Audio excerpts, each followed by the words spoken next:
नमस्कार प्रेक्षक हो. कल्पना करा, आपल्या डोळ्यासमोर आपल्या लाडक्या मुलीचा पाय एका गंभीर अपघातात गाडीच्या चाकामध्ये गेला आहे.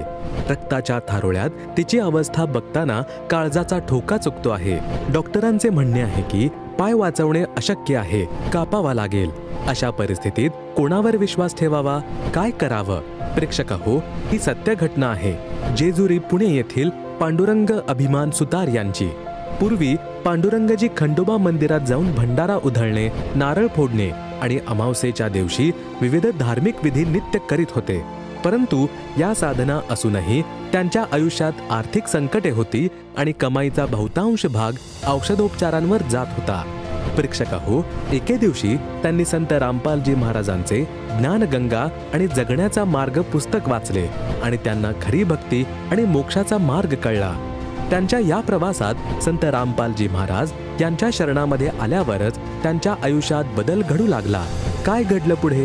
त्यांचा अनुभव ऐकून तुम्हाला विश्वास बसणार नाही. तो पाय कापण्याच्या निर्णयापासून कसा वाचला? प्रेक्षक हो, सदर घटना आणि त्यांच्या जीवनात घडलेले अनेक चमत्कार चला ऐकूया पांडुरंगजी यांच्याच तोंडून. नमस्कार सतसाहेब. आपलं नाव? पांडुरंग अभिमान सुतार. आपण कुठून आलात? जेजुरी तालुका पुरंदर जिल्हा पुणे. आपला व्यवसाय काय आहे? सुतारकाम. संत रामपालजी महाराजांची गुरुदीक्षा आपण कधी घेतली? संत रामपालजी महाराज यांची दीक्षा 26/9/2021 रोजी घेतली. संत रामपालजी महाराजांच्या शरणात येण्या अगोदर आपण व आपला परिवार कोणती भक्ती साधना करत होतात? संत रामपालजी महाराज यांच्या शरणात येण्या अगोदर जेजुरीमधील खंडोबा या देवाची भक्ती करत होतो. त्या मंदिरावर जाणे, दोन्ही मंदिरात जाऊन भंडारा खोपडे उधळणे, त्या ठिकाणी नारळ फोडणे आणि त्यानंतर प्रत्येक आमुषाला जाऊन ही भक्ती साधना चालू होती.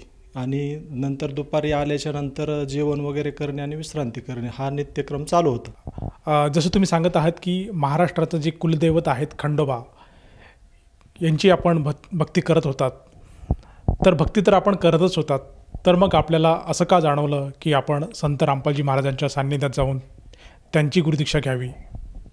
कारण हे भक्ती साधना करून सुद्धा आर्थिक संकट भरपूर येत होते आणि त्याच्यानंतर घरातील दवाखाना आणि जो पैसा आपण कमवत होता तो पूर्ण पैसा कमवलेला हा दवाखान्यावर जात होता आणि त्यामुळे मन उदास होऊन सतत मानसिक तणाव याखाली जात असून त्याच्यामुळं ते थोडंसं मन हे झालं. त्यामुळं आपण संत रामपालजी महाराज यांची भक्ती साधनेमध्ये आलेलो आहे.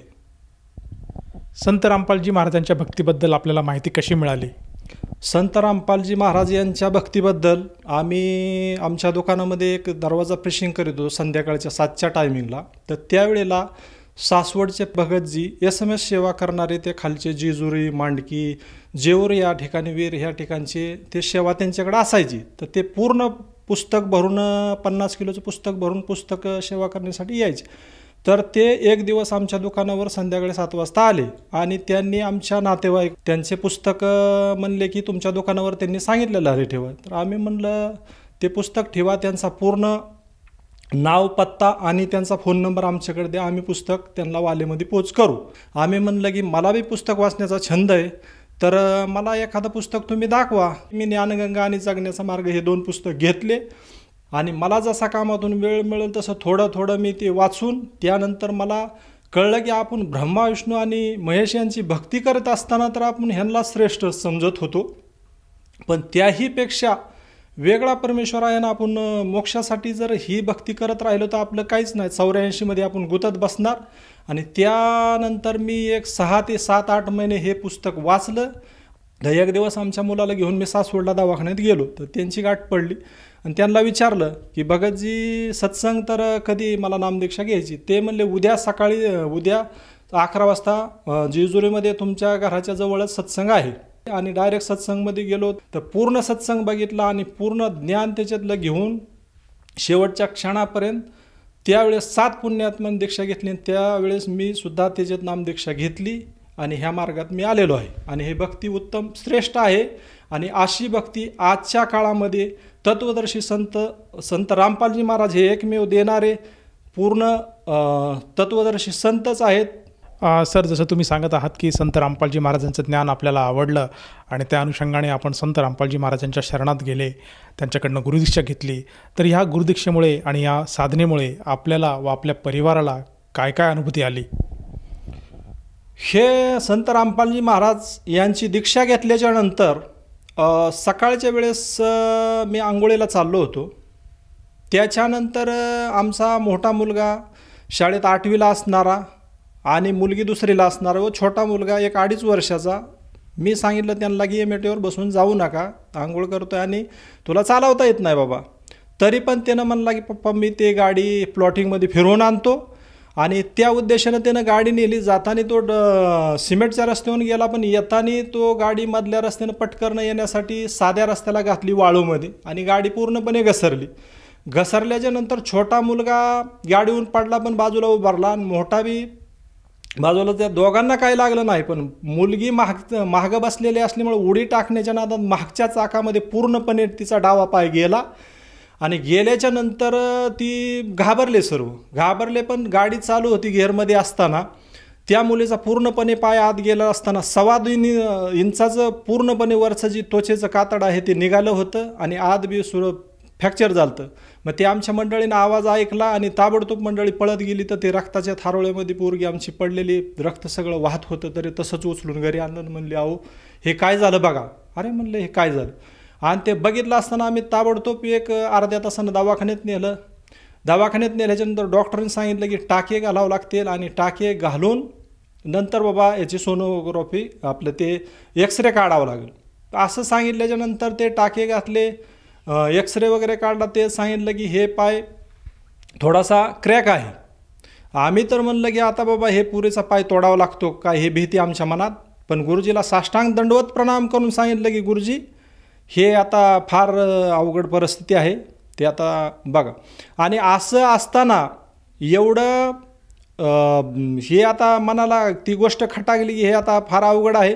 पण संत रामपालजी महाराज यांच्या दयेने जे मुलीचा पाय तोडावा लागला असता आणि ते खर्च कमीत कमी 1.5 लाखाच्या घरातला 10,000 रुपयातच झाला. ही मोठी आमच्यावर लाभ झालेला आहे. आणि त्यानंतर दुसरं म्हणजे आमचा मुलगा 8वीत असणारा शाळेमध्ये साफसफाईचं काम चालू होतं आणि साफसफाईचं काम चालू असताना संपूर्ण झालं व चप्पल भिजली असताना तो जिनेतनं खाली उतरून येत असताना त्याचा पाय घसरून तोही त्या जिनेमध्ये पडला. आणि सरांनी घरी आणून सोडावलं की म्हणले तुमच्या मुलाच्या पायाला ते लागलेलं आहे काहीतरी. तर मी आपलं खाजगी चोळणाऱ्याकडे नेलं आणि तो पाय चोळला. आणि तर मुलगा म्हणला की माझा पाय फारच दुखतोय पप्पा, की मला आता दवाखान्यात न्या. दवाखान्यात नेल्याच्यानंतर डॉक्टरांनी सांगितलं की पहिली याची सोनोग्राफी करावं लागेल. डॉक्टरांना आम्ही सांगितलं की डॉक्टर सोनोग्राफी करा आणि त्याच्यात काय निदान होतं आहे ते आम्हाला सांगा. तर डॉक्टरने सांगितलं की ह्याच्यामध्ये सुद्धा फ्रॅक्चर आहे, तर तुम्हाला प्लास्टर करावं लागेल. प्लास्टर केलं आणि तो पाय त्याचा पूर्णपणे महिनाभर विश्रांती घेतली. आणि त्याच्यानंतर तो पायसुद्धा मोठा अपघात झाला असता, पण छोट्यामध्ये संत रामपालजी महाराज यांच्या दयेमुळे जी सुलीची बळा काटेमे टळ गई आणि संपूर्ण कुटुंबाला आधार मिळाला आणि त्या मोठ्या संकटातून मी वाचलो. ही मोठी संत रामपालजी महाराज यांची संपूर्ण कुटुंबावर दया झालेली आहे. सर, या व्यतिरिक्त आणखीन काही आपल्याला अनुभव किंवा लाभ झाला आहे का? याच्यानंतर तर भरपूर लाभ तर झाले, पण त्याच्यानंतर माझ्या डाव्या हाताच्या खांद्यावरती पाठीमागच्या बाजूला अशी एक बोरा एवढी गाठ आतल्या बाजूनं आली. आणि मी म्हणलं की बाबा ते किरकोळ गाठ असेल, त्याला काय होते. पण मी ते गाठ थोडी दुखत होती म्हणून एका डॉक्टरकडे गेलो जेजुरीमध्ये. तर ते डॉक्टर म्हणले काय नाही, एक इंजेक्शन आणि गोळ्या घेतल्याच्यानंतर ते बरं होऊन जाईल. ते गोळ्या इंजेक्शन घेतलं आणि 2-3 दिवस आराम केला, पण ते काय दुखायला लागलं. पुन्हा दुसऱ्या डॉक्टरकडे गेलो तर दुसरे डॉक्टर काय म्हणले, हे गोळ्या इंजेक्शन घ्या तरी पण राहील. पण त्याच्यानंतर गोळ्या इंजेक्शन घेतल्यानंतर घरी आलो आणि ती थोडासा फोड येऊन त्यातलं पिवळं पाणी निघालं. त्याच्यानंतर 2 दिवस फार भयंकर गाठ दुखत की मान वगैरे अशी खतरनाक दुखायला लागली की काय सुचेनाच. मग त्याच वेळेस डायरेक्ट मी संत रामपालजी महाराज यांच्या फोटोसमोर घरात लावलेल्या दंडवत प्रणाम घातला आणि गुरुजींना सांगितलं, गुरुजी हे असह्य वेदना मला सहन होत नाही, तर ताबडतोब या दासावर तुम्ही तुच्छ दासावर दया करा, नाहीतर या दासाची परिस्थिती बिघडत. कारण तो तसा दर्दच भयंकर होत होता सहन होण्यासारखं.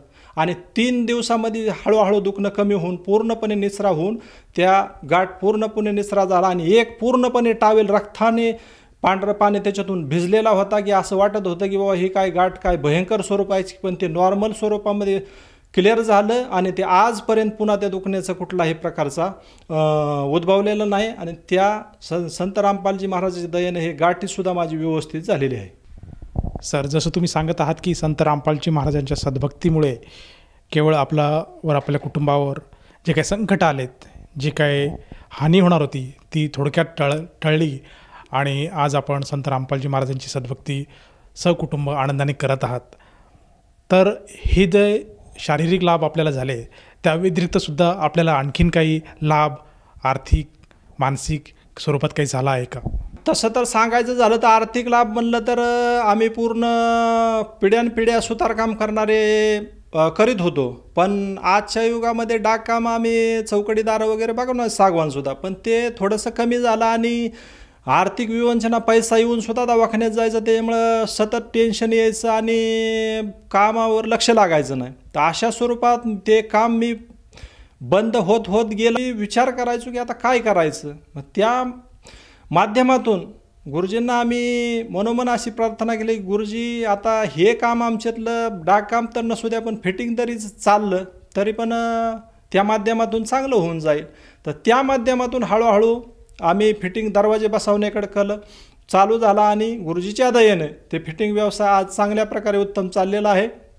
आणि जे आर्थिक कोंडी आणि मानसिक टेन्शन हे सतत येत होतं, तर गुरुजींच्या नामदीक्षा घेतल्यापासून शरणागत आल्यापासून कुठल्याही प्रकारचं टेन्शन नाही आणि असं खुलेआम जीवन चांगल्या प्रकारे जगत आहे. कुठला कुणाचा दबाव नाही, मानसिक टेन्शन नाही आणि कुठल्याही प्रकारची आर्थिक अडचण येत नाही.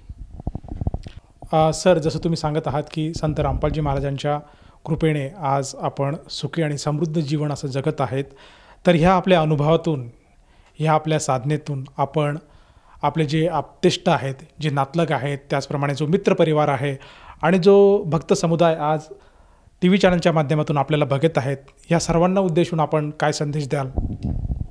भक्त समाज व आपले माझे नातेवाईक मित्र बाकीचे बंधू भगिनी जे कोण ऐकत आहेत त्यांना मी कळकळीची विनंती करून असं सांगत आहे की गुरुजींचे विविध चॅनलवर सत्संग चालू आहेत, ते सत्संग पहा.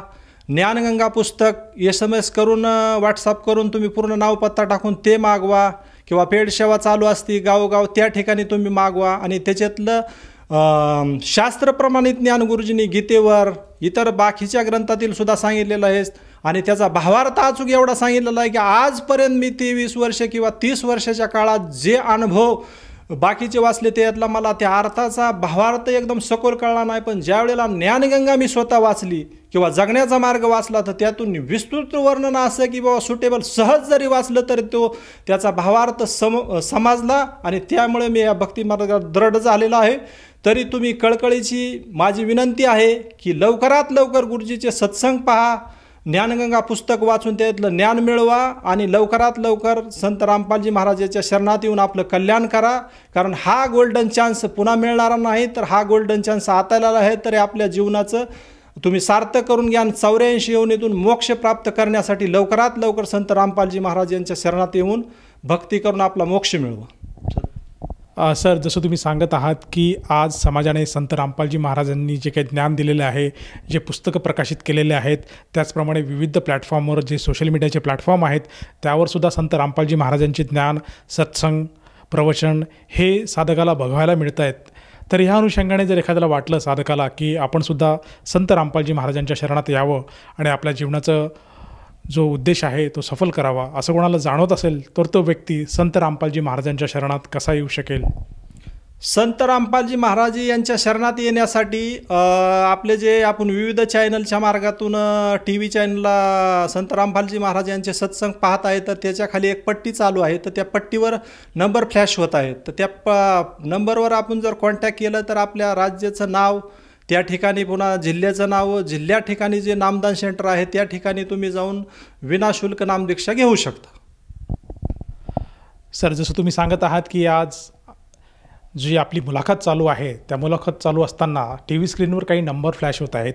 त्या नंबरवर जर साधकाने संपर्क साधला तर त्याला आपल्या जवळच्या नामदान केंद्राची माहिती मिळेल आणि तेथे जाऊन तो साधक नामदीक्षा अगदी निशुल्क घेऊ शकेल. आपण दिलेल्या माहितीबद्दल धन्यवाद.